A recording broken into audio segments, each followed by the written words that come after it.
오늘 우리 교회 14주년 설립 기념 주일인데요. 대인들교회가 하나님을 기쁘시게 하고 많은 사람들에게 하늘의 신령한 복을 나누는 축복의 통로가 되기를 원합니다.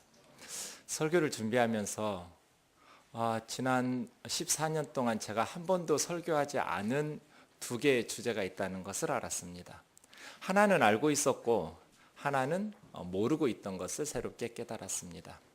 알고 있었던 한 가지는 저는 14년 동안 한 번도 헌금해서 복받으라는 소리를 한 적이 없습니다. 단 한 번도 헌금하라는 설교를 한 기억이 없습니다. 왜냐하면 예수님을 믿고 하나님의 자녀가 된 것이 가장 큰 축복이죠. 예수님을 믿고 하나님의 자녀가 된 이 엄청난 복을 받은 우리가 세상 사람들 다 당하는 어려운 고생 그러한 것 없이 형통하게만 살게 해달라고 구하는 것은 염치 없는 일이라고 생각합니다. 성실히 살다 보면 성공하기도 하고 또 어떤 때는 성실히 살았지만 어려움을 당하기도 합니다. 우리에게 진정한 복은 하나님 말씀대로 순종해서 바르게 사는 삶을 사는 것이지 세상 사람들 부러워하는 잘 사는 것이 아닙니다.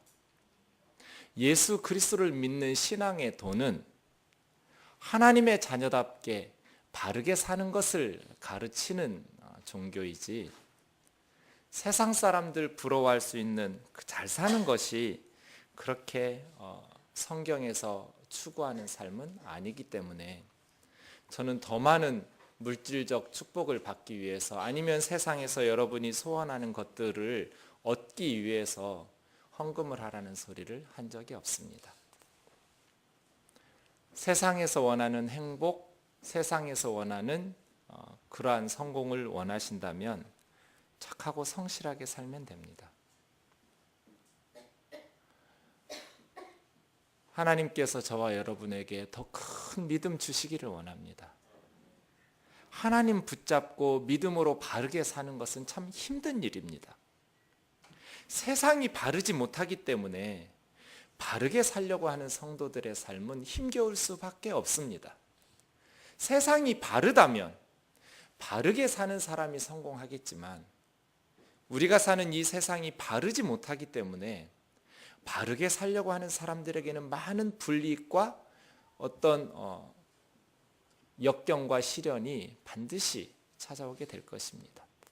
그런 의미에서 우리는 우리에게 큰 믿음 주셔서 하나님을 의지하고 말씀에 순종하여 바르게 살 수 있도록 기도하고 소원하고 또 그렇게 바르게 살 때 하나님께서 우리 손에 행하는 일들을 형통하게 해주시기를 원합니다. 바르게 살지도 않았는데 말씀에 순종해서 믿음으로 바르게 살지도 않는데 그냥 덮어놓고 하나님께서 형통하게 해달라고 구하는 것은 성경적으로 옳지도 않거니와 저는 도저히 여러분이 그렇게 살도록 기도할 수는 없습니다.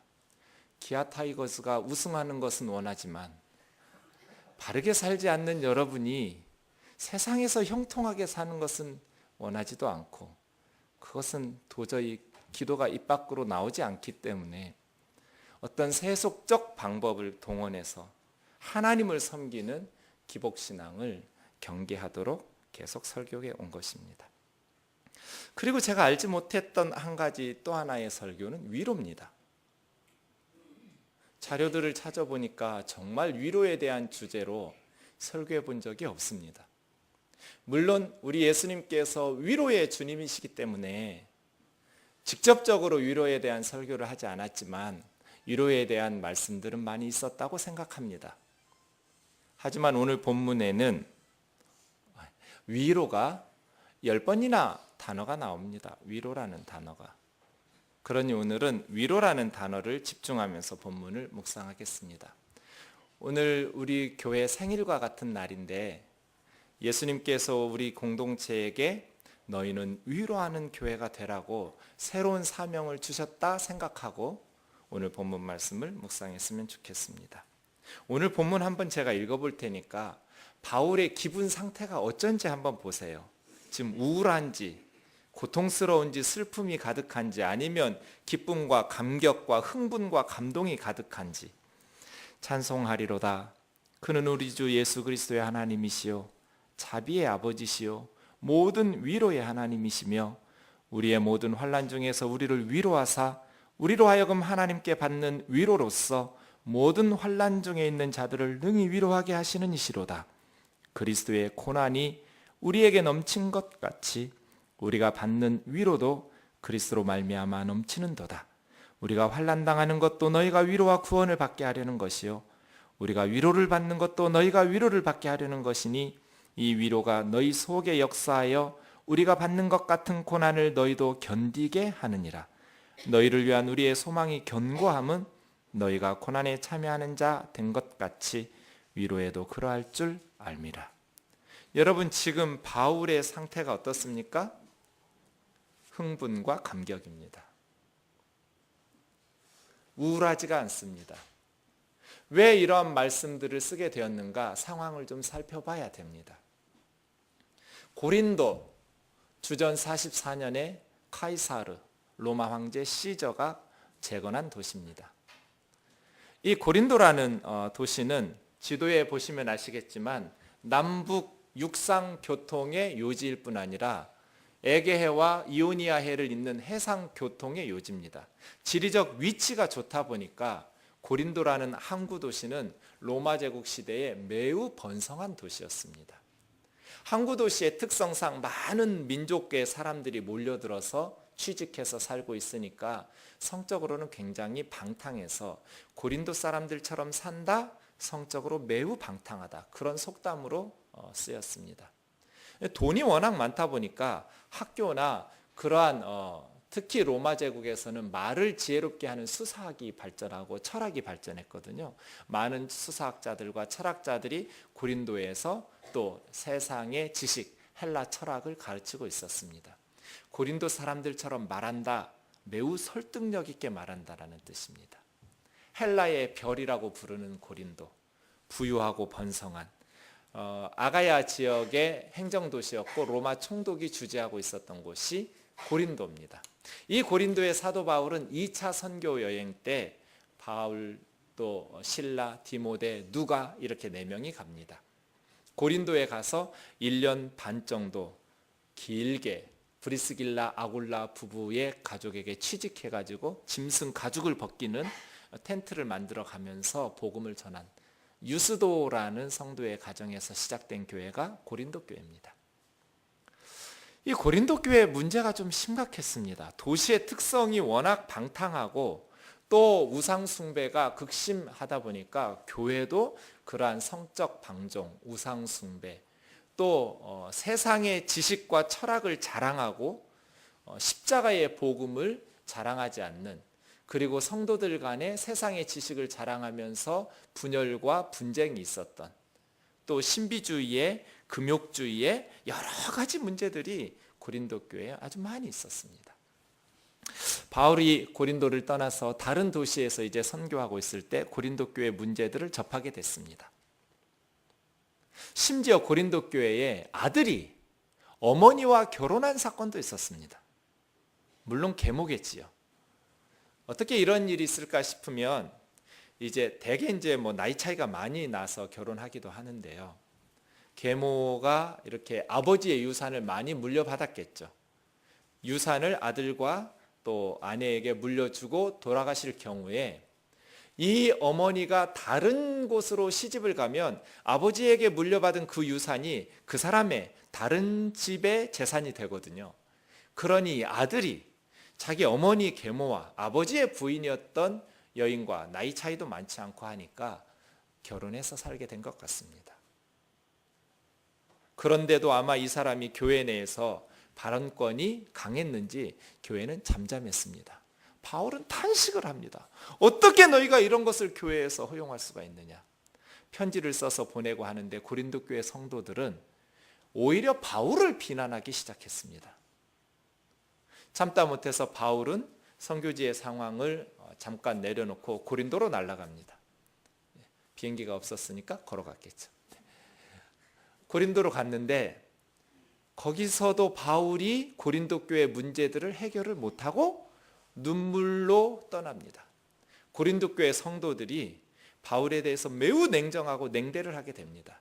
회개하기보다는 바울의 책망에 대해서 반대하고 거부하고 비난하기 시작한 것입니다. 듣다 보니까 바울은 12사도 중에 하나도 아니라며 해가면서 바울의 사도권에 문제를 제기하고 바울을 비난하기 시작한 것이죠. 눈물을 머금고 바울은 물러나면서 혹독한 편지라고 씁니다. 고린도 전서와 후서 사이의 제3의 편지인데 지금은 소실되었습니다. 이 혹독한 편지라고 성경학자들이 부르는 이 편지를 써서 디도라는 사람의 편에 보냅니다. 그리고 나서 바울은 지금 디도를 기다리고 있습니다. 이번 편지가 고린도 교회 성도들에게 어떻게 받아들였을까?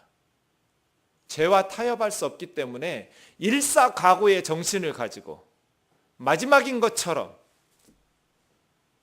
이르면 잃겠다라는 각오로 혹독한 편지를 썼는데 이 편지를 들고 간 디도를 기다리면서 바울은 노심초사합니다. 고린도후서 2장에 보시면 여러분 다음 12절 13절에 보시면 같이 한번 보실래요? 시작.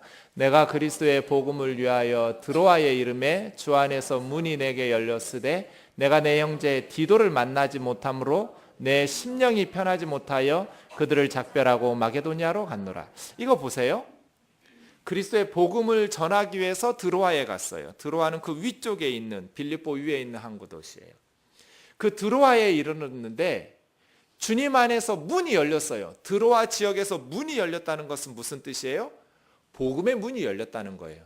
복음을 전하니까 드로아 사람들이 복음을 받아들였다는 뜻이에요. 선교사인 바울에게 이보다 더 흥분된 일이 어디 있어요? 이보다 더 중요한 일이 어디 있어요? 드로아 지역에 예수님의 복음을 전했더니 드로아 사람들이 복음을 영접하고 받아들이는 거예요. 그러면 드로아 교회가 개척돼서 거기서 복음 사역을 활발하게 시작해야 맞는데 복음의 문이 열렸음에도 불구하고 바울은 내 형제 디도를 만나지 못함으로 디도가 고린도에 편지를 가지고 갔잖아요. 혹독한 편지를 들고. 그러니 심령이 편하지 못하여 다음에 다시 오겠다라는 말을 남기고 복음 전하는 것을 중단하고 마케도니아로 간 거예요. 고린도에서 올라오는 가까이 가서 만나려고. 이만큼 바울은 고린도 교회에 대한 염려와 근심이 많았죠. 저는 위대함이라는 것을 사도 바울을 통해서 새롭게 정의하게 됐어요. 예전에 제가 생각했던 위대함은 어떤 어려움에도 눈 하나 깜짝하지 않는 영적 거인의 모습이었는데 사도 바울을 성경을 통해서 배우면서 진정한 위대함이란 큰 일을 앞당해서도 눈 하나 깜짝 않는 그러한 대장부다운 면모가 위대함이 아니라 한 교회, 한 영혼을 위해서 안절부절하지 못하는 그 영혼과 그 교회들이 무너지는 것 때문에 가슴이 무너져서 거의 우울증에 걸릴 만큼, 신경쇠약에 걸릴 만큼, 바울은 막 그렇게 표현하거든요. 너무너무 괴로워하고 아파하고 힘겨워하고 선교사가 복음의 문이 열렸음에도 불구하고 마음이 심령이 편치 못해서 미안하다고 내 다시 오겠다고 하고 고린도 교회에 대한 염려와 걱정 때문에 마게도니아로 떠나는 이것이 진정한 위대함이다. 진정한 위대함은 세상 사람들이 지니지 못한 대범함을 가진 것이 아니라 한 영혼 한 영혼들에 대한 간절한 마음으로 사모하고 염려하고 근심하며 기도하는 것이 진정한 그리스도인의 위대함이구나. 위대한 목사는 큰 업적을 남기는 목사가 아니라 한 성도 한 성도 때문에 안절부절하지 못하고 하나님 앞에서 근심하면서 기도하고 눈물로 간구하는 것이 위대한 목사구나. 위대함에 대한 정의가 바뀌어버렸어요. 그리고 나서 마게도니아에서 55년에서 56년 이 사이에 쓴 편지가 고린도 후서예요. 2차 선교 여행 중이었어요. 마게도니아에서 디도를 만납니다. 그런데 이 혹독한 편지를 들고 갔던 디도가 전해주었던 소식은 이 편지가 효과가 있어서 고린도 성도들이 회개하기 시작했다는 거예요. 그리고 계모와 그렇게 살고 있었던 성도를 권면하고 교회에서 징계하고, 이제 다시 바울의 편지를 통해서, 바울의 복음을 통해서 교회가 새로워졌다라는 좋은 소식을 들고 디도가 바울을 만납니다. 그래서 흥분해서 기분 좋아서 쓴 편지가 고린도 후서입니다. 고린도 후서 흥분과 감격입니다. 찬송하리로다예요. 찬송하리로다인데 하나님께 찬송하며 감사하며 감격하고 있죠. 그런데 그 많은 어려움 속에서 마게도니아와 드로아 여기에서 또 많은 환난을 당했거든요.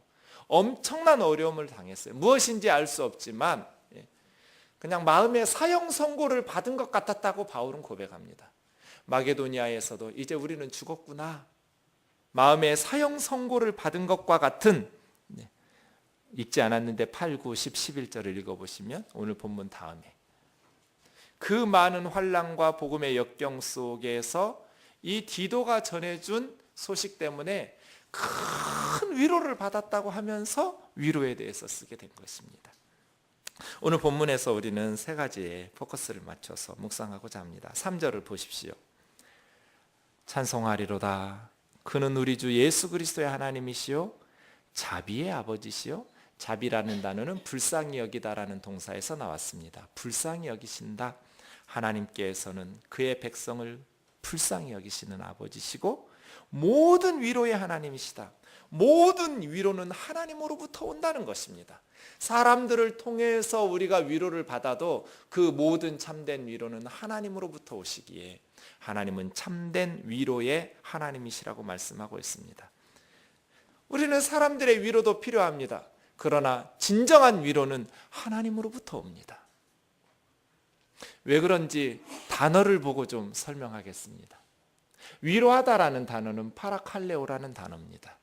두 단어가 합성되어 있죠. 파라, 이 말은 가까이, 곁으로, 그런 뜻입니다. 칼레오는 부르다는 말입니다. 위로라는 말은 곁으로 부르다, 가까이 부르다, 이런 뜻입니다. 그러니까 진정한 위로는 누구에게서부터 오겠어요? 누구 곁으로 가야 진정한 위로가 있어요? 하나님이시죠. 그래서 진정한 위로는 하나님으로부터 오는 거예요. 우리가 지혜로운 사람, 마음이 따뜻한 사람 곁으로 가서 위로받지요. 하지만 사람들에게는 위로도 받지만 실망도 발견하잖아요. 목사를 너무 믿지 마세요. 목사도 사람이에요. 실망하죠. 저는 신뢰의 대상이 아니라 기도해줘야 될 대상이에요. 제가 늘 말씀드리잖아요. 목사는 믿고 따를 존재가 아니라 기도해줘야 될 존재다. 사람에게 위로도 받지만 실망과 상처도 받지요. 그러나 하나님 곁으로 가면, 하나님께로 가까이 가면 진정한 위로가 우리에게 주어집니다. 많은 성도님들이 어려움을 당하면 사람들을 찾습니다. 그러면서 정작 하나님을 찾지는 않습니다. 친구를 찾기도 하고 부모를 찾기도 하고 또 정신과 의사를 찾기도 합니다. 멘토들을 찾아갑니다. 그러나 진정한 위로는 하나님으로부터 온다라는 것을 기억하십시오. 가끔 저에게 차갑다고 말씀하시는 분들이 있습니다. 맞습니다. 저는 가슴이 차가운 남자입니다. 이유가 있습니다.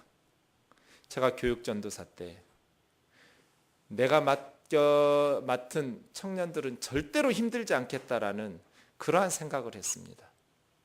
새벽 늦게까지 청년들을 쫓아다니면서 힘들어하는 얼굴을 보이면 상담하고 위로하고 함께 했습니다.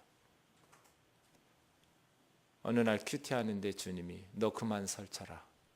내가 너 때문에 일을 못하겠다.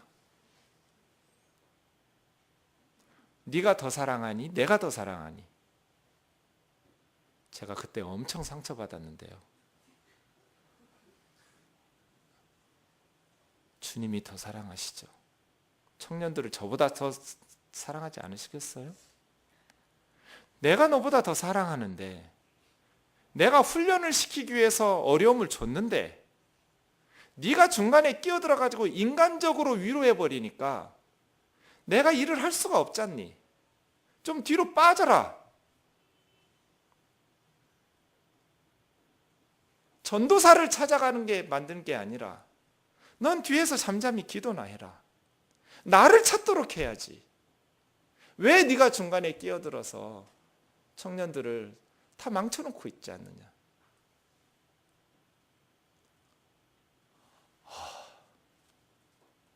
나는 그것이 주님을 돕는 일인 줄 알았는데 주님을 방해하고 있었구나. 그 뒤로 제가 가슴이 차가워졌어요. 아프지 않은 것이 아니라 제가 끼는 것을 멈칫 주저하는 거예요. 여러분이 주님을 찾도록. 목사의 위로가 필요하죠. 사람의 위로 필요합니다. 그런데 성도들이 사람들은 찾아다니면서 기도하지는 않아요. 힘들면 평소보다 비상식이니까 더 비상으로 기도하고 하나님을 찾아야 하잖아요. 그러면서 우리가 변화되잖아요. 그러면서 하나님의 위로를 경험하고 살아계신 하나님을 경험하면서 만나잖아요. 그런데 사람들을 찾아다니니까 사람들의 위로로서 이제 견딜만 하니까 넘어가니까 문제가 해결이 안 되죠. 사랑하는 형제 자매 여러분, 누구 곁으로 가시렵니까? 파라칼레오, 누구 곁으로 가까이 가야 진정한 위로가 있겠습니까? 사람의 위로도 필요하지만 하나님의 곁으로 가야 진정한 문제 해결이 있고 하나님의 곁으로 오라는 사인이잖아요. 평소에는 그냥 말씀하시지만 우리가 역경과 시련에 있을 때 하나님 가까이 두면 귀에다가 대고 말씀하시니까 더욱더 분명하게 살아계신 하나님의 숨결을 느끼면서 살아계신 하나님을 체험할 수 있잖아요. 사도 바울이 역경과 시련 속에서 베드로 찾아가고 요한 찾아가고 사람들 의지하지 않고 살아계신 하나님을 붙들고 씨름하면서 선교에서 무수한 역경과 시련들을 견뎌내면서 그는 하나님을 모든 위로의 하나님이라고 부르게 되었습니다. 이것은 그냥 교리적으로 하는 말이 아닙니다. 자신의 체험이 녹아든 말씀입니다. 오늘 본문 보십시오. 이건 교리가 아닙니다. 이론이 아닙니다. 바울 개인의 체험입니다. 우리라고 말하고 있지만 누구보다도 바울의 개인적 체험이 녹아든 메시지입니다. 우리가 그러한 하나님으로부터 받는 위로의 경험과 체험들이 있어야만 환난 가운데 있는 형제 자매들을 위로할 수 있지 않겠습니까? 사람들을 통해서 다 위로받으면 힘들어하고 있는 형제 자매들에게 무슨 말 하겠습니까? 목사님 찾아가, 정신과 찾아가, 어떤 사람 찾아가, 그 말밖에 더 하겠습니까? 그러나 하나님으로부터 위로받은 체험이 있는 성도는 뭐라고 하겠습니까? 기도해. 하나님께서 더 좋은 귀한 것으로 하나님께서 주시고자 하는 좋은 귀한 선물을 예비하고 역경과 시련을 주시더라고. 내가 보니까 그래. 하나님께가. 사랑하는 형제 자매 여러분, 진정한 위로는 하나님으로부터 옵니다. 힘들고 어려울 때 사람에 대한 헛된 기대하지 마시고 하나님께로 나아가서 놀라운 세상이 줄 수 없는 위로를 체험하는 저와 여러분 되시기를 주의 이름으로 축원합니다. 힘든 일이 생기면 무엇보다 먼저 하나님께서 나에게 가까이 오라고 부르시는구나, 나에게 기도하라고 말씀하시는구나 여기시면서 하나님께 가까이 나아가서 간구하실 수 있기를 주의 이름으로 축원합니다. 두 번째 5절 말씀해 보시면 그리스도의 고난이 우리에게 넘쳤다고 말씀하고 있습니다. 그리스도의 고난입니다. 바울은 복음을 위한 고난이 바울의 고난이라고 말하지 않습니다. 그리스도의 고난이라고 말하고 있습니다. 특이한 해석입니다. 예수님이 고난당하고 있습니까? 아닙니다. 자신들이 고난받고 있는 것입니다. 사람들이 고난을 받고 있는데 바울은 우리의 고난이라고 말하지 않고 예수님의 고난이라고 말하고 있습니다. 바울이 어떻게 해서 이러한 생각을 하게 되었는지 다메섹 도상의 체험이 결정적입니다. 다메섹으로 예수 믿는 사람들을 잡아가두려고 가고 있었습니다. 그런데 정오쯤에 밝은 빛이 비추면서 하늘에서 소리가 들립니다. 사울아 사울아 네가 왜 나를 핍박하냐? 주여 누구십니까? 나는 네가 핍박하고 있는 나사렛 예수다. 바울이 언제 예수님 핍박했습니까? 예수님은 부활 승천하셔서 떠나신 지가 언젠데? 바울이 핍박한 것은 예수 믿는 사람들이죠. 그리스도인들을 박해하고 다녔습니다. 그런데 부활하신 주님은 바울에게 왜 나를 박해하고 있느냐고 물으셨습니다. 성도들이 당하는 고난은 예수 그리스도의 고난입니다. 왜냐하면 성도들 안에 주님이 거하시기 때문에 그렇습니다. 우리 혼자 당하는 고난이 아니라는 것을 깨달을 필요가 있습니다. 이것이 얼마나 우리에게 위로를 주는지 모릅니다. 나 혼자 당하는 고난이 아니야. 내 안에서 예수님도 함께 당하는 고난이야. 오해하시면 안 됩니다. 위가 약한 줄 아는 제가 음료수 마시고 커피 마시고 매운 거 먹고 막 몸 관리 안 하고 아파가지고 병원에 입원했습니다. 제가 병원에 입원하면 여러분들이 병문안 오겠지요? 제가 여러분을 위로합니다. 하나님이 저를 더 크게 쓰시려고 이렇게 질병을 주신 것 같습니다. 그게 맞습니까? 틀린 말이죠. 제가 제 몸 관리 잘 안 해가지고 병원에 입원한 것이 그게 무슨 하나님의 뜻입니까? 그건 그리스도의 고난이 아닙니다. 바울이 그리스도의 고난이라고 말하는 것은 복음을 위한 고난이었기 때문에 그렇습니다. 성도가 당하는 고난이 다 그리스도의 고난이라는 것이 아니라 우리가 욕심을 내고 탐욕을 부리고 죄를 짓고 그래서 멸시를 받고 수치를 당하고 가난하게 되고 실패하게 되고 이러한 고난이 아니라 복음을 위한 고난, 예수 그리스도를 위한 고난, 그것이 그리스도의 고난입니다. 그리스도의 고난이 넘쳤다고 말합니다. 왜 우리가 진정한 하늘의 위로를 경험하지 못합니까? 그리스도의 고난을 거부하기 때문에 그렇습니다. 하나님의 놀라운 위로를 경험하고 싶으십니까? 그리스도를 위한 고난에 동참해야 됩니다. 거의 매일 선교사님들에게 메일을 받습니다. 저에게 보내는 선교사님들의 메일은 순교의 위기 속에서 실제로 막 순교들이 일어나고 있는 동료들의 구구절절한 아픔의 기도 제목들이 담겨져 있습니다. 제가 선교사님들과 함께 그리스도의 복음을 위한 고난에 눈물을 흘리고 그럴 때마다 너무 가슴이 찢어지는 것들을 경험하면서 기도할 때마다 하늘의 놀라운 위로를 경험합니다.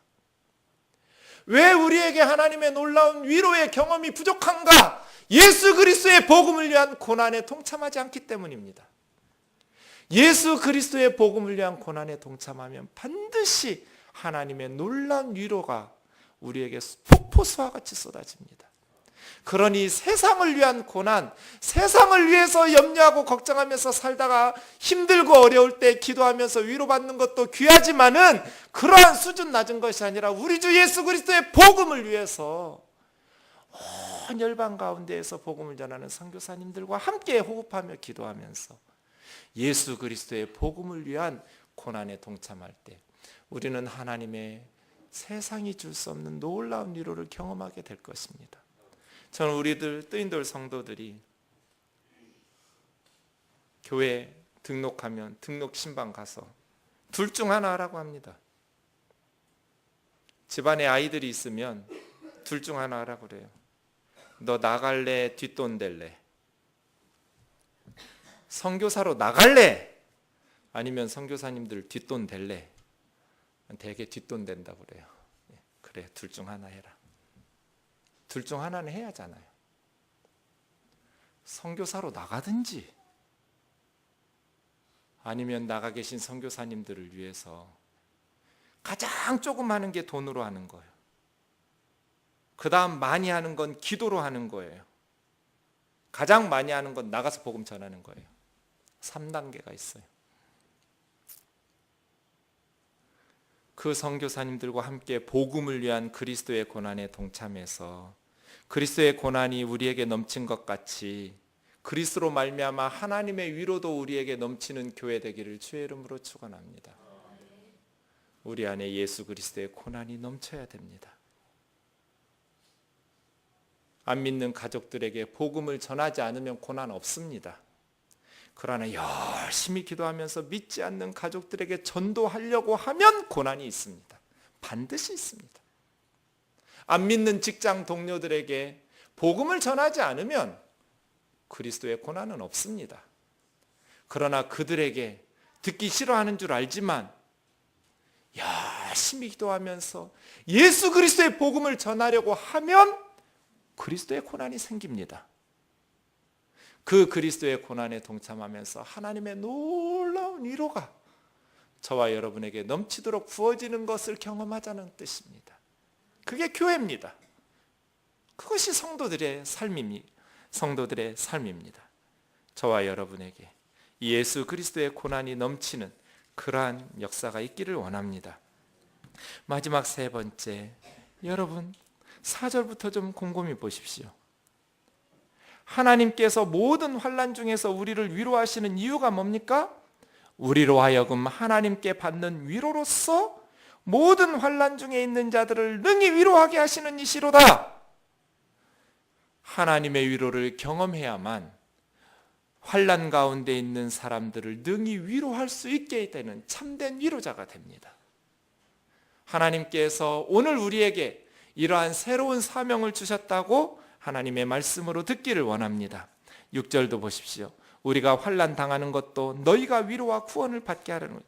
바울의 선교팀이 왜 환난을 당합니까? 성도들이 위로와 구원을 받게 하기 위해서, 또 위로를 받는 것도 성도들이 위로를 받게 하기 위해서.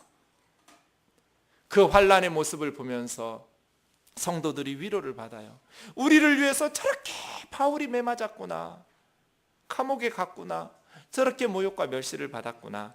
그럼에도 불구하고 선교사들이 견뎌내는 힘, 편지에 공통적인 주제가 있습니다. 예수 그리스도의 십자가입니다. 예수님이 우리를 위해서 십자가에 벌거벗고 죽으셨는데 우리가 당하는 이 고난 아무것도 아니지요, 목사님. 예수님도 우리를 위해서 고난을 받으셨는데 우리가 당하는 이 가난, 이 역경과 시련, 이것은 오히려 감사의 조건이지요. 저와 여러분이 이 예수 그리스도의 십자가의 은혜를 가슴에 품고 우리도 고난과 역경과 시련과 환난 가운데서 경험한 하나님의 위로로서 환난과 역경 가운데 있는 형제 자매들을 도울 수 있기를 원합니다. 묻습니다. 목사님, 저에게 왜 이런 어려움이 찾아왔을까요? 모릅니다. 묻지 마세요. 제가 어떻게 알아요? 여러분에게 그런 역경과 시련이 온 줄을 제가 어떻게 알겠어요? 제가 하나님도 아닌데. 그런데 왜 그런 일이 발생했는지는 모르겠지만 그런 일이 발생한 하나님의 목적과 섭리는 알 것 같아요. 그 역경과 시련 중에 경험했던 하나님의 위로로서 동일한 경험을 당하고 있는 형제 자매들을 위로하는 자가 되게 해드려. 우리가 경험해보지 않은 것은 말할 수가 없습니다. 제가 청년부 처음 딱 전도사 되니까 재수하는 애 반, 대학교 다니는 애 반 그렇더라고요. 근데 제가 재수를 해봤잖아요. 내가 니들 심정 안다. 내가 재수를 해봤으니까. 그 애들이 그렇게 위로를 받아요. 그러다 어느 날 갑자기 이상한 녀석이 생겼어요. 목사님, 재수 갖고 말하지 마세요. 삼수생이었어요. 그래, 너는 모른다. 내가 재수할 때도 그렇게 불안하고 초조했는데 삼수하는 네 심정은 얼마나 더 불안하겠니? 그랬더니 그 옆에 아시겠죠? 사수. 사람은 자기가 경험해보지 않은 것은 모르죠. 우리가 그런 역경과 시련, 원하는 것, 성경적인 것도 아니거니와 고난을 원할 필요는 없잖아요. 하지만 역경과 시련이 찾아왔을 때는 하나님 앞에 나아가서 기도하고 하나님께 받은 위로로서 동일한 역경과 시련 가운데 있는 형제 자매들을 위로하게 하신다는 것입니다. 바울은 이러한 위로자였습니다. 자신이 너무나 많은 역경과 환난 속에서 어려움을 당했기 때문에 역경과 환난 가운데 있는 형제 자매들을 위로할 수 있는 참된 위로자가 되었습니다. 한국 교회 상담합의 대부처럼 일컬어지는 분이 있습니다. 한신대 명예교수인 정태기 교수입니다. 이 정태기 박사님 섬 출신인데 아버지가 자기 어머니와 자기 형제들을 버리고 앞섬에 있는 여자하고 살림을 차리고 삽니다. 두 섬에 왔다 갔다 하면서 두 집 살림을 하는 거예요. 너무 아프고 힘든 거예요. 부끄럽고. 그런데 이 어머니가 예수님을 알게 됐어요. 그러면서 교회에 나가가지고 예수님 앞에 자기 마음속에 있는 것을 다 몇 날 며칠을 울면서 혼자 예수님한테 다 토해내면서 말씀한 거예요. 힘들 때마다 예배당에 찾아가서 예수님한테 자기 속에 쌓인 한을 다 토해내는 거예요. 그 모습을 어려서부터 보면서 정태기 교수는 가정과 이 부부관계와 자녀와 부모들 간에 깨진 이 엄청난 상처와 아픔 있는 가족과 성도들을 많이 회복하고 치유하는, 한국 교회를 치유하는 대명사가 되었어요. 내가 아파봤으니까 아픈 사람들을 위로하는 것이죠. 내가 아픔 속에서 하나님 앞에 몸부림치면서 하나님의 위로를 경험하고 나니까 이제 환난과 역경 가운데 있는 형제 자매들을 위로할 수 있는 참된 위로자로 준비되게 되신 것입니다. 사랑하는 형제 자매 여러분, 신앙이 성숙한 형제 자매들에게 물어보십시오. 어떻게 해서 그렇게 성숙한 신앙을 얻을 수 있게 되었느냐고. 다 한결같이 내가 당했던 역경과 고난 때문이라고 대답할 겁니다. 성경의 위대한 인물들을 살펴보십시오. 성경의 위대한 인물들이 처음부터 그렇게 성숙한 영적 거인들이 아니었습니다. 그들에게 찾아왔던 역경과 시련, 그 역경과 시련을 하나님 앞에서 몸부림치며 오랜 시간 몸부림치면서 그들이 영적인 거인이 되었습니다. 우리는 진주가 어떻게 만들어지는지를 들어서 알고 있습니다. 조개가 자기 몸속에 들어간 모래알이 아프니까 그 모래알의 아픔을 견뎌내기 위해서 오랜 시간 동안 힘쓰고 애쓰면서 만들어내는 것이 진주입니다. 우리의 삶 가운데 들어온 아픈 것, 그것이 우리를 힘들게 하는 것 같지만 그것을 통해서 하나님 앞에 더 가까이 나아가고 하나님의 말씀의 위로로서 위로받으면서 하나님 앞에 몸부림치면서 저와 여러분의 신앙과 삶 속에 진주 같은 귀한 영적인 성숙함이 아로새겨지기를 주의 이름으로 축원합니다. 그러한 위로자가 되기를 원합니다. 그러한 위로로서 하나님 앞에서 건강한 마음으로 살기를 원합니다. 마음이 건강하지 못하니까 자기를 멸시하지 못하도록 자기를 포장하고 가리는데 너무나 많은 에너지를 소비합니다. 왜 교회에 와서 공동체인데 자기의 치부와 아픔을 드러내지 못하고 자기를 혹시 남들이 멸시할까 봐 그거 가리기 위해서 포장하는데 너무나 많은 에너지를 소비한 나머지 긍정적인 데 에너지를 쏟아부을 여력이 남아있지를 않는 성도들이 너무나 많습니다. 하나님의 위로가 저와 여러분에게 있기를 원합니다.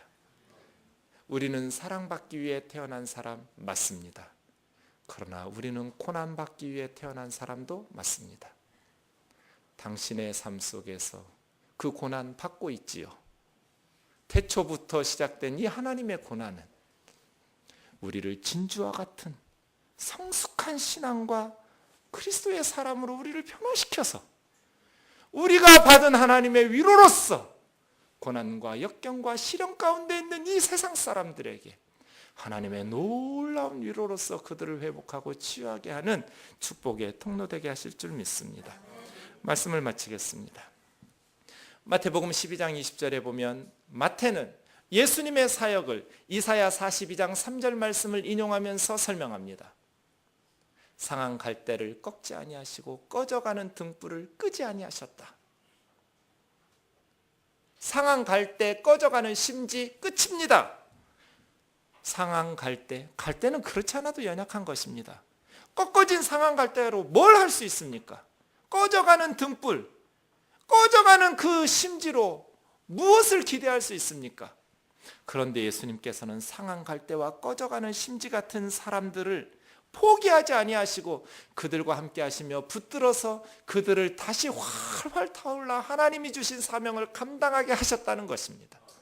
우리 뜨인돌교회가 이러한 공동체가 되기를 원합니다. 상한 갈대와 같고 꺼져가는 심지와 같은 세상 사람들이 우리 교회에 찾아와서 우리가 잘난 것으로는 그러한 회복과 치유가 일어나지 않습니다. 우리가 아프고 상처받고 힘들었던 그 아픔과 상처 속에서 하나님으로 받았던 위로로서 그 형제 자매들을 감싸고 상한 갈대와 꺼져가는 심지 같은 그들에게 우리 주 예수 그리스도의 십자가의 사랑, 우리 주 예수 그리스도의 놀라우신 은혜와 위로를 말하고 그들을 사랑으로 품 안음으로써 그들이 다시 세상에 나가서 활활 타오를 수 있는 하나님의 백성으로 변화되게 만드는 공동체 되기를 주의 이름으로 축원합니다.